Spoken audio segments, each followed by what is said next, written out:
अस्सलामुअलैकुम स्टूडेंट, मैं Husbeen. Welcome back to my channel accounting first year class, chapter number 2 accounting equation, जिसके हमने 5 question पहले किए हुए हैं। आज हम 6 वाला क्वेश्चन करेंगे। प्रॉब्लम और question number 6, following are the transaction of Wasif company prepare accounting equation for the month of November 2022। Started business with cash 2 lakh, उसने बिजनेस स्टार्ट किया है with cash 2 lakh. Bought furniture 4000, furniture ख़रीदा है 4000 का। Bought machinery rupees 30,000, paying cash 10,000, उसने machinery खरीदी है 30,000 की, पे कितने की हैं 10,000। And balance is to be paid later on, वो कह रहा है कि बाद में जो बैलेंस रह गया वो क्या करेगा, बाद में पे करेगा। तो इट्स मीन कि ये हमारी लाइबिलिटी है, हमने इसको पे करना है। तो लाइबिलिटी में अकाउंट पेएबल के कॉलम में इसको हम लिखेंगे, राइट, जो हमारा 20,000 रह जाएगा। परचेज मर्चेंडाइज रुपीज़ 50,000, अब मर्चेंडाइज का लफ्ज़ इस्तेमाल हो रहा है, तो इसका मतलब है कि आपने कम कीमत पे प्रोडक्ट को ख़रीदा है और आपने इस इंटेंशन पे प्रोडक्ट को ख़रीदा है कि आपने इसको सेल कर देना है। तो अगर आप जो प्रोडक्ट है वो ख़रीद के उसको सेल कर देते हैं तो वो आप ट्रेडिंग कर रहे होते हैं। तो जब आप ट्रेडिंग करते हैं तो उसको हम मर्चेंडाइज कहते हैं, ठीक है। नेक्स्ट ट्रांजैक्शन है sold merchandise 8,000, costing 6,000 to Najam. Paid electricity bill 4,000, उसने इलेक्ट्रिसिटी बिल जो था वो पे किया 4,000 का।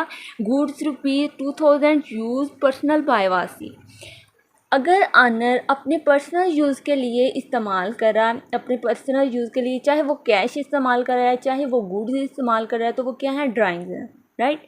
ये मैंने आपको प्रीवियस लेक्चर में भी बताया और उससे पहले लेक्चर भी में मैंने आपको बताया है कि अगर ऑनर अपने पर्सनल यूज़ के लिए चाहे वो कैश ले लेता है बिजनेस में से या वो गुड्स ले लेता है, तो वो उसको क्या कहते हैं, ड्राइंग्स कहते हैं। नेक्स्ट है पे टू क्रेडिटर रुपीज़ 8,000, उसने क्रेडिटर को क्या कर दिया, पे कर दिए 8,000। नेक्स्ट ट्रांजैक्शन है receive bank interest rupees 2,000। Student, अब हम अपने सोल्यूशन की तरफ चलते हैं और हम अगेन से अपनी फर्स्ट ट्रांजैक्शन को रीड कर लेते हैं। Started business with cash 2 lakh, तो ये हम पहले कंपनी का नेम लिखेंगे, accounting equation for the month of November 2022, right. ये हमारा फॉर्मेट ऐसे होगा। उसके बाद हमने कैश के कॉलम में 2 लाख लिख देना है और दूसरी साइड क्या कैपिटल में चला जाएगा, राइट। नेक्स्ट ट्रांजैक्शन है बॉट फर्नीचर रुपीज़ 4,000, उसने फर्नीचर क्या किया, ख़रीदा है कितने का, 4,000 का। तो हम फर्नीचर का कॉलम बनाएंगे और उसमें 4,000 लिख देंगे और कैश हमारा कम हो जाएगा। तो 2 लाख में से हम माइनस कर देंगे 4,000 और अब हम टोटल कर लेते हैं कि हमारा बैलेंस जो था वो कितना रह गया। तो 2 लाख में से माइनस कर दे 4,000, 1,96,000 और ये हमारे पास 4,000 एज इट वैसे का वैसे आ जाएगा और कैपिटल भी एज इट आ जाएगा। उसके बाद है bought machinery rupees 30,000, paying cash 10,000 and balance is to be paid on later. उसने बोला कि उसने मशीनरी परचेज़ की 30,000 की, कैश कितना पे किया उसने 10,000। हम मशीनरी का कॉलम बनाएंगे और उसमें 30,000 लिखेंगे और 10,000 क्या कर दिया, हमने पे कर दिया, हमारा कैश कम हो जाएगा, डिक्रीज़ हो जाएगा और 20,000 जो थी वो हमारी लाइबिलिटी है, ठीक है। तो उसको क्रेडिटर या अकाउंट पेबल के नेम से हम रिकॉर्ड करेंगे। तो अब हम अगेन से अपना रीटोटल कर लेते हैं। तो 1,96,000 में से माइनस कर दिया 10,000, तो हमारे पास रह जाएगा 1,86,000 और फर्नीचर हमारा एज इट आ जाएगा, मशीनरी भी एज इट आ जाएगी और उसके बाद जो हमारा अकाउंट पेबल है, जो हमारी लाइबिलिटी है, 20,000 एज इट आ जाएगा और 2 लाख कैपिटल भी एज इट आ जाएगा, राइट। नेक्स्ट हमारी ट्रांजैक्शन है purchase merchandise rupees 15,000, it's mean के गुड्स, मर्चेंडाइज गुड, मैंने इधर लिख तो मर्चेंडाइज लिख दिया लेकिन इधर आप गुड्स भी लिख सकते हैं, राइट। तो वो कितने के उसने लिए? 15,000 के, 15,000 के। तो हमारा कैश कम हो जाएगा, इट्स मीन कि हमारा कैश डिक्रीज़ हो जाएगा। हमने मर्चेंडाइज गुड जो हैं वो परचेज़ कर लिए हैं, तो हम इसमें से माइनस कर देंगे जो है वो 1,86,000 में से माइनस कर देंगे 15,000 को, तो हमारे पास रह जाएगा 1,71,000। और ये हमने सारा रीटोटल कर लिया, तो ये एज इट ही अमाउंट हमारी आ जाएंगी, राइट। नेक्स्ट हमारी ट्रांजैक्शन है सोल्ड मर्चेंडाइज ₹8,000 कॉस्टिंग 6,000 टू नजम। वो कहते हैं कि मर्चेंडाइज जो गुड्स थे वो उसने 8,000 के सेल कर दिए हैं, लेकिन उनकी कॉस्ट क्या थी? 6,000। उनको प्रॉफिट कितना हुआ है? 2,000 का। तो अब हम देखते हैं कि मर्चेंडाइज जो गुड्स थे वो 6,000 और डेटर जो उसने मतलब अभी पे करने हैं, उसने पे नहीं किए, ठीक है, उसने पे नहीं किए, उसने भी पे करने हैं।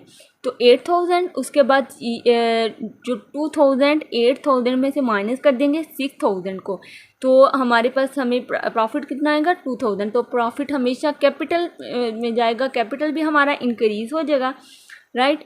तो अब हमने क्या किया? 15,000 गुड्स में से माइनस कर दिए 6,000 को, तो हमारे पास रह जाएगा 9,000 और 8,000 एज इट आ जाएगा। बाकी भी जो अमाउंट्स हैं वो हमारे पास एज इट आ जाएंगी, और कैपिटल 2 लाख में ऐड कर देंगे 2,000 को, तो 2,02,000 आ जाएगा, राइट।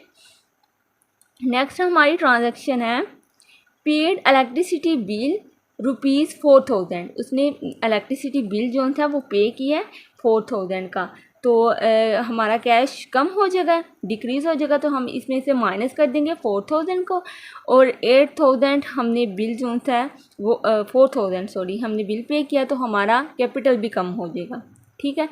तो अब हमने 1,71,000 में से माइनस कर दिया 4,000 को, तो हमारे पास रह जाएगा 1,67,000। और दूसरे फर्नीचर एज इट फर्नीचर की अमाउंट आ जाएगी, मशीनरी भी एज इट आ जाएगी। उसके बाद मर्चेंडाइज गुड्स जो हैं 9,000 एज इट। उसके बाद जो हमारा कैपिटल का कॉलम होगा उसमें थोड़ा चेंज होगा, 2,02,000 में से माइनस कर देना हमने 4,000 जो हमने बिल पे किया 4,000, तो 1,98,000 हमारे पास रह जाएगा, राइट। हमारी जो नेक्स्ट ट्रांजैक्शन है student goods ₹2,000 use personally by Wasim. Wasim ने पर्सनली यूज़ के लिए जो गुड्स हैं वो लिए हैं 2,000 के, तो जो गुड्स हैं वो कम हो जाएंगे, 9,000 में से माइनस कर देंगे 2,000 को, और इधर से हमारे कैपिटल में भी कमी आ जाएगी, तो इधर हम इसमें से माइनस कर देंगे 2,000 को, ठीक है। तो अब हम री टोटल कर लेते हैं इनका, तो कैश हमारा एज इट आ जाएगा, फर्नीचर भी एज इट आ जाएगा, मशीनी की अमाउंट भी एज इट वैसे की वैसे आ जाएगी। जो मर्चेंडाइज हैं वो 9,000 में से हम माइनस कर देंगे 2,000 को सॉरी, तो हमारे पास क्या रह जाएगा 7,000, 8,000 भी एज इट आ जाएंगे, 20,000 भी, और उसके बाद 1,98,000 में से हम माइनस कर देंगे 2,000 को, तो हमारे पास रह जाएंगे 1,96,000। नेक्स्ट जो हमारी ट्रांजैक्शन है पे टू क्रेडिटर ₹8,000, उसने जो है वो क्रेडिटर को पे कर दिए हैं, तो इट्स मीन कि हमारी जो लायबिलिटी है उसमें कमी आएगी। हमने 20,000 पे करना था, तो हमने जो था 8,000 पे कर दिया। एक इफेक्ट तो इसका इधर होगा, दूसरा इफेक्ट हमारा कैश कम हो जाएगा, तो हम -8,000 कैश के कॉलम में लिख लेंगे और -8,000 हम लायबिलिटी साइड पे लिख लेंगे। तो अब हम री टोटल कर लेते हैं इनका, 1,67,000 में से माइनस कर दिया 8,000 को, 1,59,000 रह जाएगा, और ये सारी हमारी अमाउंट एज इट आ जाएंगी। 20,000 में से माइनस कर दिया 8,000 को, तो 12,000 रह जाएगा, और कैपिटल हमारा एज इट आ जाएगा, राइट। सेकेंड लास्ट हमारी ट्रांजैक्शन है रिसीव फ्रॉम नजम ₹8,000, राइट। उसने रिसीव किया नजम से 8,000 रुपीज़, तो हमारा कैश इंक्रीज़ होगा, तो 1,59,000 में ऐड किया 8,000 को, तो 1,67,000 आ जाएगा, राइट। तो दूसरी साइड पे हमारा जो हमने रिसीव करने थे डेटर थे, हमने पैसे लेने थे, तो वो उसमें से हम माइनस कर देंगे 8,000, तो हमारे पास 0 रह जाएगा, राइट। बाकी जो अमाउंट हैं वो हमारी एज इट आ जाएगी। लास्ट ट्रांजेक्शन है हमारी रिसीव बैंक इंटरेस्ट ₹2000 इंटरेस्ट जो था वो हमने रिसीव किया, तो हमारी कैश जो थी वो इंक्रीज़ हो जाएगा। 1,67,000 में से हमने 2,000 को ऐड कर देना। एक इफेक्ट इसका इधर हो जाएगा, दूसरा इफेक्ट कैपिटल साइड पे होगा, तो कैपिटल भी इंक्रीज़ हो जाएगा। 1,96,000 में 2,000 ऐड करें तो 1,98,000 आ जाएगा, राइट। और बाकी की अमाउंट एज इट आ जाएंगे। अब हम दोनों साइड का टोटल कर लेते हैं, तो 1,69,000 प्लस 4,000 प्लस 30,000 प्लस 7,000 और 0, तो ये हमारा क्या हो जाएगा, इनको हमने टोटल किया तो 2,10,000 आ जाएगा, राइट। और दूसरी साइड पे 12,000 प्लस 1,98,000 को हमने ऐड किया तो 2,10,000 आ जाएगा, राइट। आई होप स्टूडेंट आप लोगों को समझ आ गई होगी। अगर फिर भी किसी को समझ नहीं आई तो आप कमेंट बॉक्स में मुझसे पूछ सकते हैं, राइट। और प्लीज़ मेरे चैनल को आप सब्सक्राइब कर दें, लाइक कर दें, कमेंट कर दें। मिलेंगे हम नेक्स्ट लेक्चर में, तब तक के लिए अल्लाह हाफिज़।